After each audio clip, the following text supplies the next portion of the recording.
Good evening, expediters.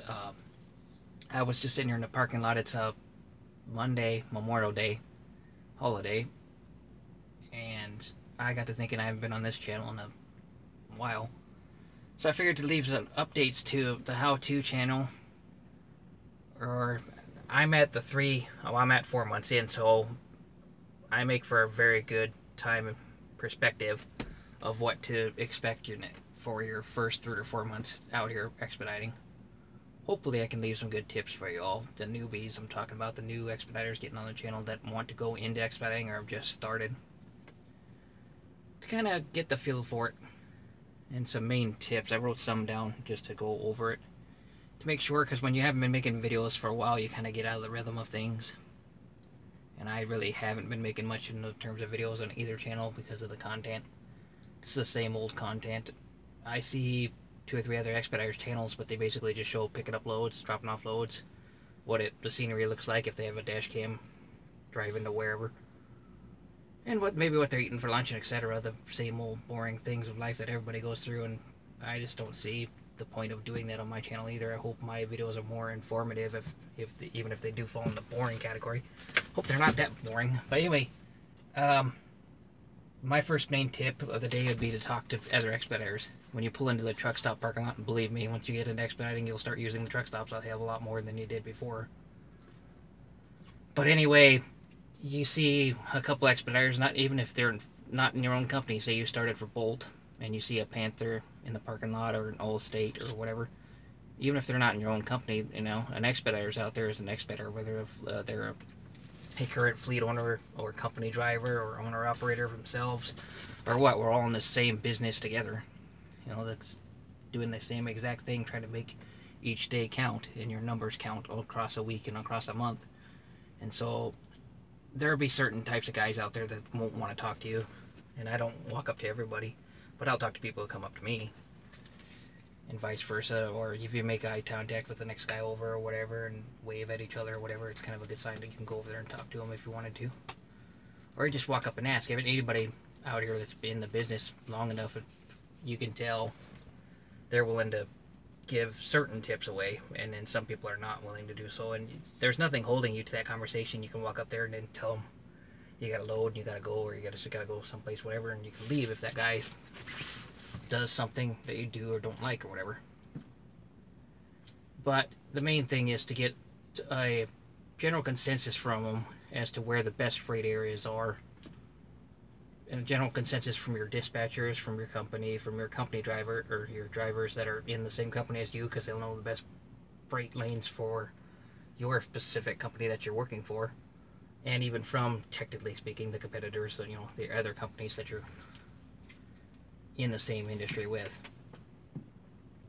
Because in general, you can kind of get an idea of where everybody's best chances of getting loads, both getting to a load and returning from a load, are going to be, just by talking to everybody and then taking the general consensus of it. And I say it that way because some people will purposely, I hate to put it this way, there are some bad people out there who will keep the good spots to themselves and then try to tell people, oh, this spot way over here, even though it's a dead spot that they've routinely seen as a dead spot, we'll try to send you over that way. That way they can keep their good spot that they can guarantee their freight on going for their business. And the way this industry is, kind of spotty as is anyway, I would never do that to my next fellow expediter, and there's a lot of expediters out there who wouldn't do that, but there are certain few who would. So that's why I say ask the same 10 people, 10 different people the same question, and take the general consensus of it. Is Indianapolis, Indiana a good freight area? Is, someplace north of India a good freight area? Is, often Pittsburgh, Pennsylvania a good area? Whatever your area you're going to, or you're thinking about taking load to, or have been offered a load to and you just didn't know when to pass or something like that. Whatever the point is, kind of get a general consensus of where that general area is and what chances you would have of getting out of it would be. And you talk to like 10 different expediters and see what all 10 of them try to tell you. If all 10 of them, or 8 out of 10 of them, are telling you it's a good freight area and 2 of them are telling you it's not, And it could just be that they're, in their experience, the two that are telling you that it's not, it's that area just has just not been a good freight area for them in general, and that the other 8 of that 10 it was excellent freight area, etc. But it could also be there are certain types of expeditors out there who will try to keep their sweet spots secret to them so that they can routinely return to that spot and keep getting freight by making sure their competition or their other drivers are someplace else. And really, if your company is good enough about what it's doing on first in, first out on the load board, and you'll learn all this as you go.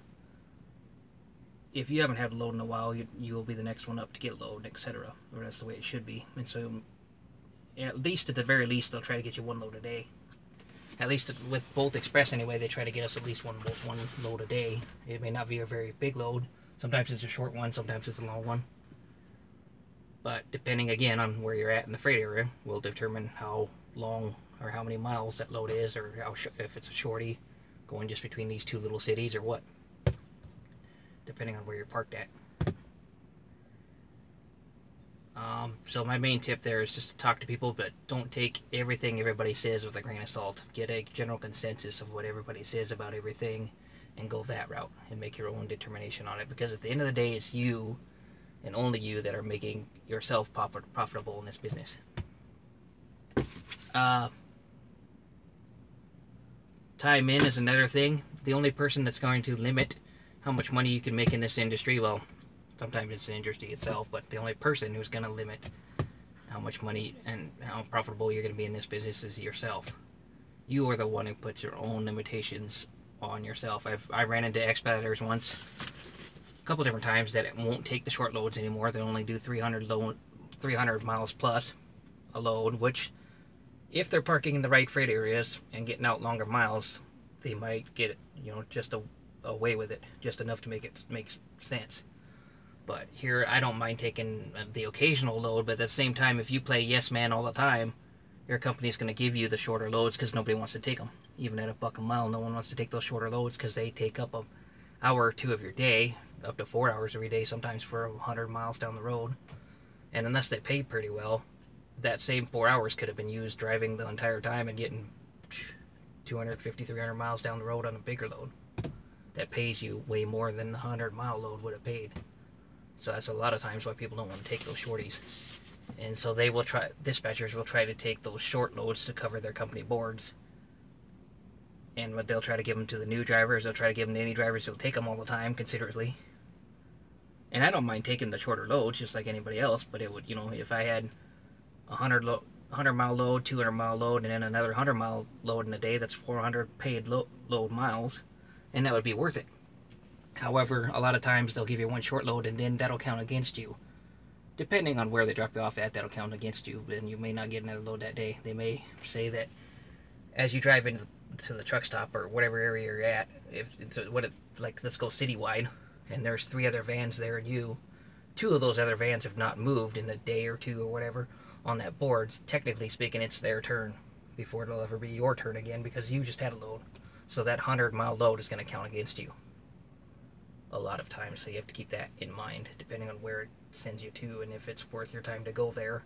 But that 100-mile load, that let's say you pick up in the middle of Indiana where there's really nothing, there's factories, but they only really send them to like cities around Indiana. You might get into Ohio occasionally, you get a long load out of the middle of Indiana, but let's just say as an example, it only sends you to short places. It's like a bad area, let's say, but they send you a load that goes right there to Indianapolis, to a bigger city that has a freight lane that'll go clear up to Wisconsin or wherever. I'm just saying in general, it's not the way it actually turns out, because you never know on any given day for any area and any place. That's the thing about this industry. But if you take that short load and go to Indianapolis, it may put you in a way better area. Maybe not that day, but the next day it might put you in a way better spot to get longer 500-mile load somewhere. And the idea is to try to continuously get 400 or 500-mile loads every day of the week, because then you can get up to 2,000 miles, you can get up to 2,500, 3,000 miles in a week. Then you're having a good day, or a good week, because that'll end up paying you anywhere from 500 to 1,000 to 1,500 in a week, if they're really keeping you busy. So far in this industry, I haven't seen myself in a cargo van above 600 in a week, but that was between 1,500 and 1,700 miles, give or take. I think it, or something like that. I don't remember the numbers, the exact numbers on it, but that's part of the reason is because I'm in a cargo van, and so your choices on loads are limited, which I'm gonna talk about in a topic later on here in a sec. But in general, you just want to not limit yourself on the loads. I'm not saying don't always take short loads, don't always take long loads. You kind of want a mix of either one.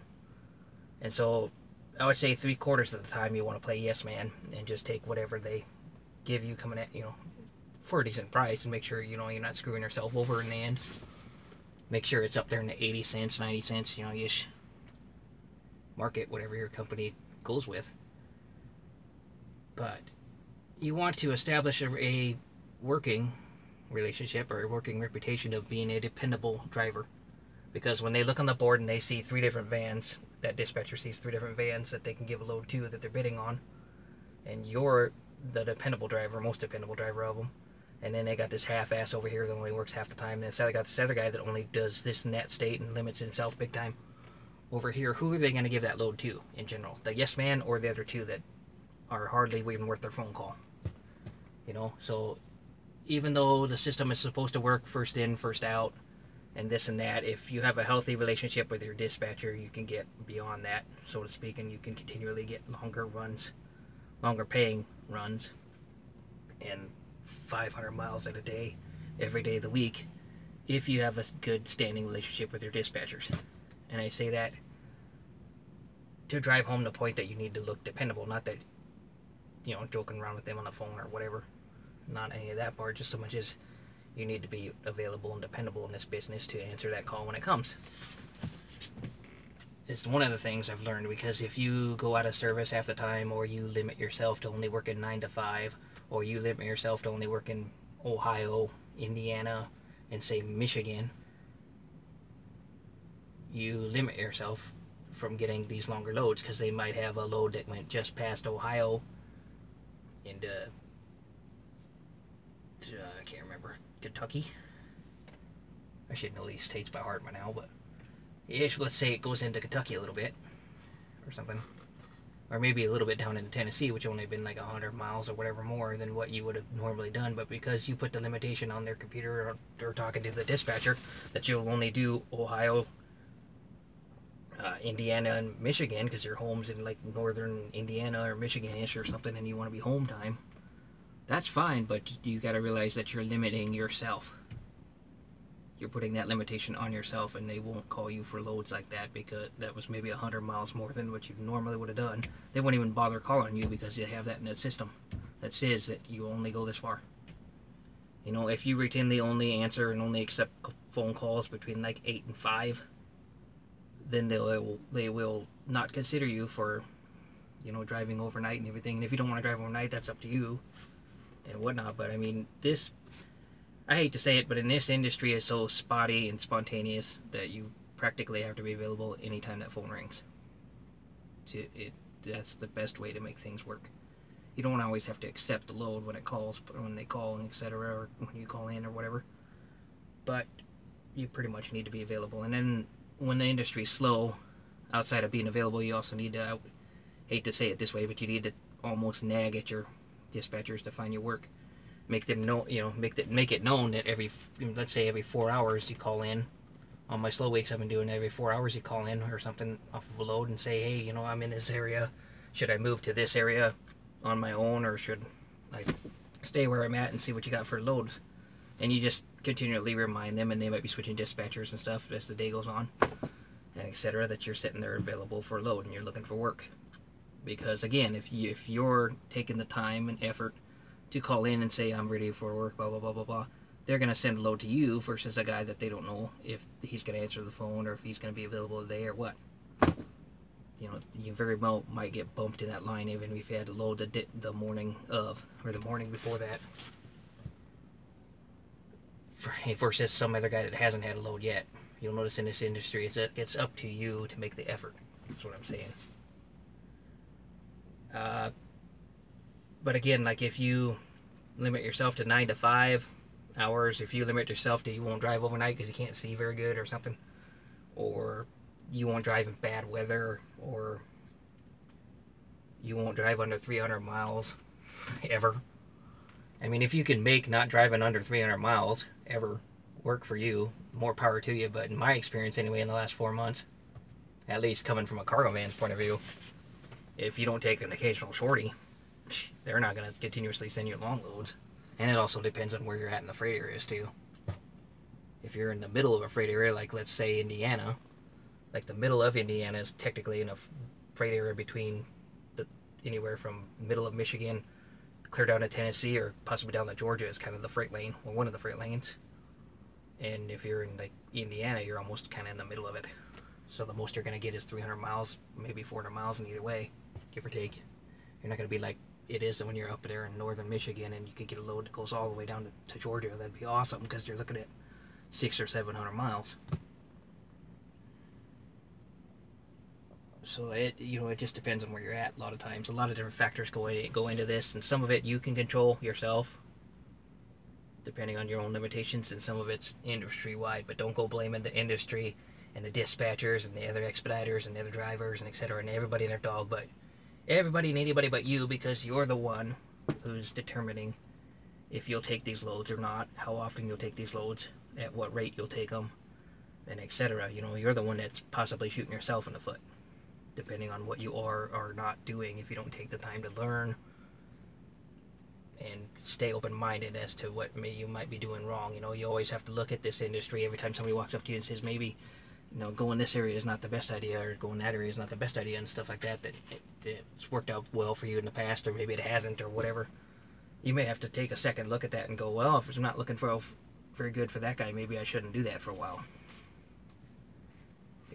And try something else out. Obviously, you got to change your routine up. If it's not working, you got to change something on your end and continuously try to do your best effort out here anyway. Little things I want to point on is strapping down loads. I mean, this should be common sense.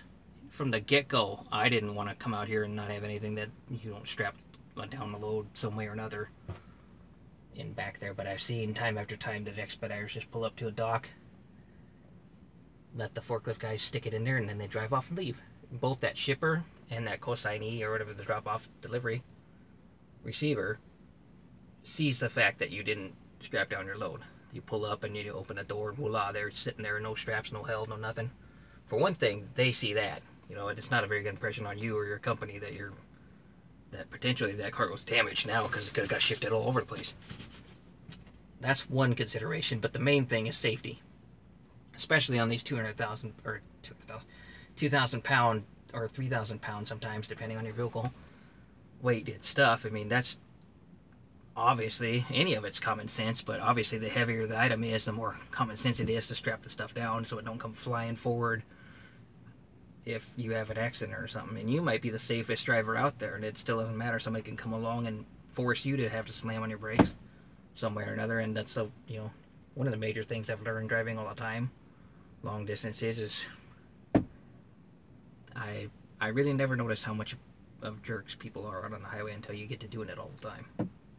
That's another thing I do want to point out, though, is when you start into this business, unless you've been over the road in a semi or have driven some long trips or whatever, if you're going right from a 9-to-5 job into this business thinking it's going to do something better for you, it might if you absolutely love driving, because if you don't love driving, you're going to learn real quick. I mean, if the industry's busy and they're actually giving you big loads right off the bat, you're going to learn real quick how the feeling of somewhat being exhausted from driving 500, 600 miles routinely every day brings out a little more effort than just driving to your job to work, or just driving on family vacation. Yeah, you might do a 1,200 mile family vacation, 1,200 miles one direction to get there, and be there for a couple days and 1,200 miles back, but then that's the one time a year you do it. That's not like an overtime. I could do that. Anybody could do that in a one-day thing that hasn't been driving routinely every single day. And when you get out here doing it every single day, hopefully business is good enough that you're doing 500 miles routinely every day. It hasn't been lately, but I'm just saying. But you will notice off the bat when you have your busy weeks that fatigue, you fight a lot of fatigue. And technically speaking, boredom. I'm going to buy me a satellite radio to get back into XM satellite radio, because Switching to the local radio stations is getting old, among other things. Some people on the expediters have the Zello channel that they use, and they say it don't take up much data on their phone or anything. I just haven't found the need for it. I do have a CB radio. These are just different things, little distractions. I'm not saying that you should do stuff to distract yourself with, but anything you can do to change up the mundane driving down the road looking at, whatever you're able to look at. And half the time, if you're in busy traffic, you're constantly looking ahead of you for that jackass that's in front of you that's going to slam on the brakes and not give you that car length. And if you give them a car length distance to watch out for that, like a good defensive driver would, that jackass on the side's just going to do this and swipe in on you. Half the time with no blinker. So your choices are either tailgate the guy in front of you, or back off that car length and make sure you have side vision going to fight against this guy that comes in with no blinker. Because routinely enough, it'll happen all the time, especially when you get in these bigger vehicles like a car or van. Probably more so in a ProMaster, and definitely in a semi. For the 3 weeks that I was driving a semi, they'd do it all the time. I still am a big fan of, when you get your learner's permit, after you do your learner's permit for the 2-year thing or whatever it is, depending on the state, when you go to renew your permit after a couple good years driving a normal car all to yourself and everything, in order to renew your license, they should stick you in a semi and have you drive a semi, or just even ride in a semi, and get the full aspect of what it's like to be in an 18-wheeler, because then a lot of people will not drive like jerks like they do on the road these days. That changed my driving habits big time when I drove a truck for 3 weeks, and ever since then, I mean, I fly up on trucks and stuff like that, but I definitely watch them more than I used to, and I definitely give them way more space than I used to. And people need to learn that on the road. Just a side note of things that you'll have to come up and you'll have to be prepared to combat: traffic, construction, bad weather conditions, anything from just even heavy wind will force you to slow down on the road, if not force you off the road sometimes, depending on where you're at. 70 mile an hour wind gust stuff is sometimes not very safe to drive through. Lower profile vehicles like my van could probably make it, but in general, depending on the time, part of country that you're driving through, sometimes like Pennsylvania has this misty stuff going on in the mornings up in the higher hills that causes like a mist, fog, rain kind of conditions that you get to drive through. Not really rain, but like in foggy type of conditions. And Michigan is known for having fog. That's why the cops have a fog light on the top of their car, and etc., because the fogginess around the Great Lakes. And then heavy rain can happen depending on the types of country you're at. Then around that, they have construction during the good weather, because that's the only time they can do it, is during the good weather. So routinely you'll get these really weird construction zones that you have to shift all the way over to the other lane and back, and etc., and you have to keep an eye out for this. And you got to constantly do that within let's say an 8-hour day. Driving 500 miles is roughly probably 9 hours on the road if you give yourself an hour worth of break split up in between time. A load that's 500 miles or so should probably take 9 hours-ish, give or take. How fast you're going or how slow you're going or whatever. So you figure 500 miles a day though, 8-hour drive, and in that 8-hour drive you could have any of those conditions. And then there's accidents that slow you down, and then you have to be prepared for the emergency vehicles coming up behind you and stuff like that and doing weird things. Like I say, people just being jackasses and not putting their blinker on and getting over on you, cutting you off all the time and making you slow down. In busy areas, I would say not even to try to use your cruise control to get through anything. I would save that for 20 miles outside of a city in either direction, pretty much, because there's no point in putting cruise control on. It's just asking for your car to come flying into somebody if they're cutting you off on that side. But anyway, when you first start, there's going to be a lot of hidden fees that you didn't expect to have. I would say, just like everybody else is, to make it easier on yourself, probably have $1,000 saved up before you sign on with the company and come out here on the road, just so you have a good buffer. But if you really, really had to, you could get away with $500 for the first couple weeks, because you don't get paid for that. Depending on the company, you don't get paid either 2 weeks or 3 weeks out, almost a month. So you have to be prepared for that out here on the road and take care of your normal bills. For me, I only had a phone and figuring out how to pay for internet at truck stops, and food, and sometimes fuel for the van outside of the loads, so I could dig in here or there, but I'd have some fuel count. But for the most part, I didn't have that much in the way of bills, and it still took me $500, I would say, to be comfortable getting started into it. Once you're in it, it's not so bad because you have a paycheck either every week or every 2 weeks or every month, depending on how your fleet owner pays you or how your company pays you if you're doing it as an owner, etc. So just be prepared for the hidden fees. There's orientation fee, sometimes $100, $200. There's insurance every week. There's your $200 background check when you first start. $85 for a medical card. Usually $85 is the standard. Once you get that, you're good for a couple of years on that one. Little fees to start out with, some of which your fleet owner will pay for up front, and then you would have to pay for basically out of your paychecks. They take a little bit out of your paychecks in an escrow account or whatever. Some of it you got to pay for up front yourself. If you get your CDL, there's a fee there too. Some companies will require that you have a CDL to start on, like Panther used to. Panther doesn't anymore, I guess, require that you have a CDL to drive the vans, which is nice that they lightened up on that, but that must mean that they're looking for more drivers because everybody's dropping or something. But just in general, you know, if you have a Class C CDL, well, obviously if you have an A, B, or C CDL, you're good anyway to start into here because you'll keep giving more options because you have cheaper insurance, more options in terms of companies and carriers to sign on to. But if you don't, you're a little more limited, but you can sign on with carriers because they don't require, DOT regulations aren't that strict to require CDLs for vans, van drivers specifically. But it helps to have them because they can actually send you more loads your way too if the customer that they get the freight from wants to have a driver that has a CDL. I've heard anyway, if you have a CDL, even with a company that you don't have to have a CDL at, you sometimes get more, or could potentially get one more load or two more loads than you would have, just because you have that CDL. So it's potential, and I'm gonna in the future get my Class C CDL again just to have more options. There's what they call a TWIC card or a TWIC card. Lets you into the Port Authority on the coastal states where they bring these big shipping containers in on ships and stuff, and then they separate them out and they stuff them in vans and trucks and everything and haul them across the country.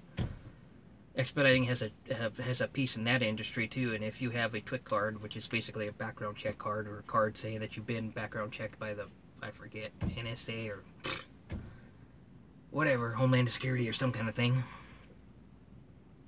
And I'm sure it probably cost $100 or a couple $100 to get out. I forget what they were saying it cost. I haven't got mine yet, but that's another thing that you can get to increase your opportunities for load. There's what they call a THC card, I think it is, for getting onto the airports, which is different than a TWIC card sometimes, depending. Sometimes a TWIC card uses for both airport and shipping ports. Sometimes not, depending on the airport. Or that might be the card that you need to get on military bases, maybe is what I'm thinking of. But again, those are opportunities to pick up a load out of a military base sometimes, or a nuclear power plant. Sometimes you need to have those kind of cards available to you to show to them anyway. If you want to go out of country and expedite in Canada, which I wouldn't recommend because I guess the fuel prices are different by per liter versus gallon in Canada, or gallon here versus liter there. But you can get your passport. They're only about $50 at the post office usually, and that would increase your chances of getting loads if you are willing to go across into Canada and find it and bring it back, or drop off there, etc.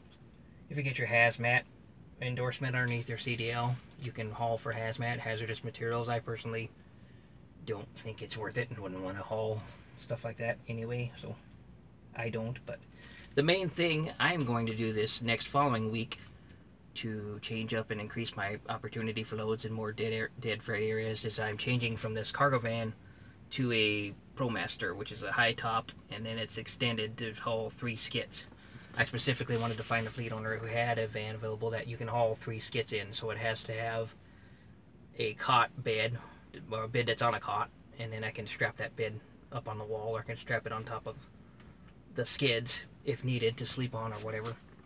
But the idea is to have a moving bed that way can haul 3 skids. It won't always haul 3 skids, a lot of times they don't, but it's the idea of having that big van versus parking in an area that has 2 other smaller vans.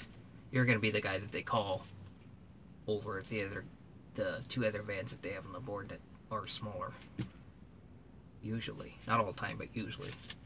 Because, again, it gives you that advantage of, you know, if they're not sure on the height of a pallet, or they can't get back to the customer on how high their pallet is with how much weight it is and stuff like that, they're just going to put it in the bigger van altogether and send the bigger van there, and then kind of be like the customer can handle it from that end kind of deal. And a lot of times you'll get those kind of loads versus somebody in a cargo van, like me, would be parked right down the street from them. I'm not going to be able to be given that same chance of load because they don't want to risk sending the wrong vehicle for height-wise or for weight restriction-wise or etc. It's just another limitation that I didn't know getting into this industry, that driving a cargo van is a limitation these days. Back in the day, these old Chevy cargo vans are workhorses. They still are, but I mean, they just don't have the freight anymore to make them viable. I mean, some people can do it continuously and make them viable, but when it comes to me, even if I'm having to sit for a certain period of time or whatever in some area or another, I'd rather be doing so in a high-top van just for driver comfort, being able to walk through there instead of having to do that. And then when you're strapping down loads, it'll make things easier to be able to stand up as you're strapping down loads and not have to fight that. Sometimes I've hauled pallets that are clear up to the roof, and then they still want you to strap everything down, and obviously I still want to strap stuff down, so it's hard to get everything to work right to get it strapped down, but you do the best possible effort that you can at it. But that's why tomorrow actually I'm getting this van serviced at the shop, and then gonna work in it the rest of the week, and then next Monday I'm gonna park it at Bolt in Toledo and take a different Bolt ProMaster from a different fleet owner and get started hauling that way, because it'll increase my chances if I take a load out to an area that is kind of iffy. I wouldn't say like North Carolina is always iffy or anything like that, but just like in general, I'm just gonna say North Carolina, iffy on whether I get a load back to a good area for Bolt or etc., then at least I'm sitting in a van that has better options because it's higher and can haul heavier freight and can haul more skids than this one could have by weight anyway. Those ProMasters can haul up to, I think it was 35 or 3600, and this van can only haul 2800, I think it is, which also limits me because dispatchers don't want to push it all the way to 2800, and I wouldn't want to push it anyway. That's the wear and tear on your van. If you can help it, you don't want to push it, but in, you know, the ProMasters and stuff like that are more designed, supposedly more designed to do it. But I'm hoping this video didn't bore you to death, and it's a pretty long video. I don't know if I'll be able to upload it or not, but that's the things I've learned in the 4 months that I've been out here expediting. The main thing is just to talk to people. You know, even if you look up on the Facebook pages, if you don't want to talk to them in person, you can go on Facebook or on Expeditors Online or on YouTube and watch the channels, and people will give you a pretty good need-to-know type of information out of the deal. Then it's, outside of that, it's get out here and do it yourself and experience for yourself, where routinely you get good loads out versus sitting. And then in general, I've learned some people are against this and some people are not, but some people, especially a lot of people when they're new, will say that I'm not going to move for nothing. You know, I'm just going to sit here and sit here and sit here, and then that'll save my cost of fuel and blah blah blah, and it's not worth my time to move. I'll just keep calling them and whatever. Well, that's how I started out in this business, and I'll say it's well worth my $10, let's say, to move 100 miles down, not even that, but it's a general average, to move 100 miles down the road to what could potentially be a better freight area, or at least if nothing else, a different freight area than I was in if I've sat there longer than a day. So in general, if I pull in with a load in the morning, or maybe I stayed there that night before, did my 8 hours of sleep, and I woke up ready to go for the day, but since I've been there, the very first thing I do in the morning is decide right off the bat is if it's worth it to stay there, because I've already stayed in that area for 8 hours and they haven't called or nothing, or do I move? And that's your choices, is stay or move. You know, you move, you're costing your own self fuel, yeah, but it's negligible. Let's see, like $10 or whatever to get 150 miles down the road some other direction. But very likely, sometimes you're out there in the middle of nowhere. If you routinely stay at truck stops, you'll find that you're not really out there in the middle of nowhere. They do have some truck stops that are decent mile from cities, but they're usually all on the interstate in the long freight areas, majority of the time. But if you park out in the middle of nowhere on an off-ramp or something somewhere to camp out for the night and you wake up in the morning, you may want to move, that kind of thing. You know, wouldn't want to stick around just because it looks like a decent area. Sometimes it's well worth the chance to take $10, get you 100 miles away, and then that 100 miles away might get you an 800-mile load. Or it may not, you know. It's a constant roll of the dice either way. But I have found in my experience overall is if I wait less than a day or wait a day and then move 100 miles on my own if they haven't called or I haven't ever been calling them and they haven't got me anything, I move 100 miles. And if I routinely do that, you'll stay busier. They'll see you on the computer alone. They'll see your tracking icon thingy going to wherever, and they'll see you moving anyway. And chances are a little bit greater that they'll call you up versus not. And then it's all about keeping an eye on whether you're first out or second or third on the load board or whatever. Because if you move into an area that's third on the load board, 100 miles away might be first out somewhere else because they don't have any other van coverage in that area. And so it might be well worth your time to go sneak over there to that area and bing. So it's a combination of a lot of different things that you pretty much just learn off the bat when you get out here and do it. But the sun's going down. This video is probably about one of the longest videos I've ever made. I just thought I'd hopefully cover some of the tips. Upload it, and if you watch it, you watch it all the way through, and hopefully pick up a few things you need to learn going out into it. If you don't, you don't. But I thought I'd kill some time putting a video out there and see. So like and subscribe, leave comments, stay tuned for the next. Peace.